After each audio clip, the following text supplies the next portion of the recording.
5 seconds to go.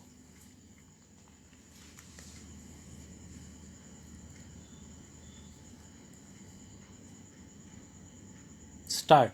Shri W.H. Khan, learned senior advocate appearing for the appellant in Special Appeal number 449 of 2011, contended that the order of District Inspector of Schools was liable to be set aside. He submits that there being two rival claimants regarding elections of the Committee of Management dated 31st October 2010, the District Inspector of Schools had no jurisdiction to adjudicate the dispute and he was obliged to make a reference to the regional level committee in accordance with the government orders dated 19 December 2000 and 20th October 2008.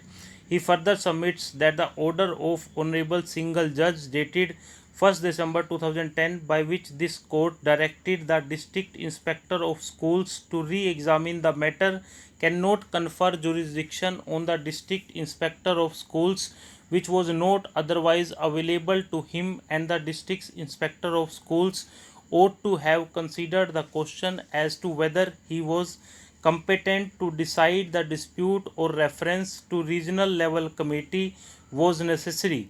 He submits that the order of District Inspector of Schools dated 11th February 2011 deserves to be set aside by Honorable Single Judge, and Honorable Single Judge erred in not setting aside the said order.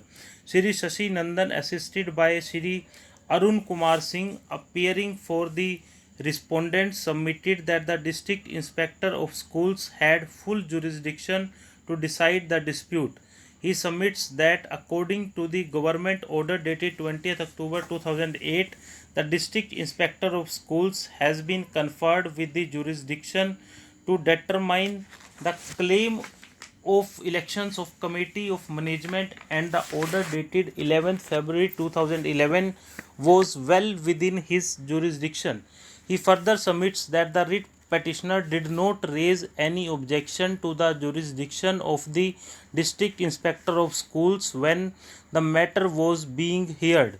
He further submits that in writ petition filed by the writ petitioner challenging the order of District Inspector of Schools dated 3rd November 2010, no ground was taken that District Inspector of Schools had no jurisdiction to determine the dispute.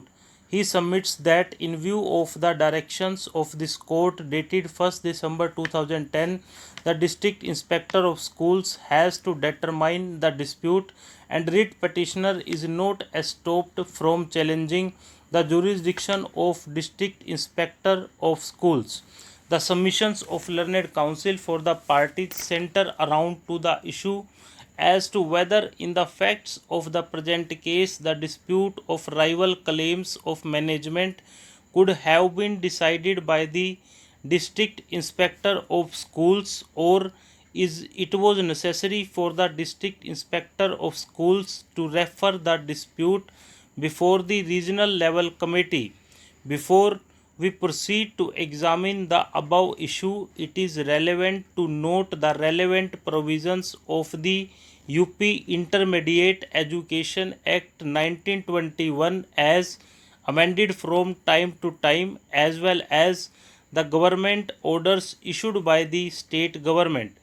The District Inspector of Schools under the statutory provisions of the UP Intermediate Education Act 1921 and under the UP High School and Intermediate College Act 1971 had to perform various statutory functions in collaboration with the Committee of Management.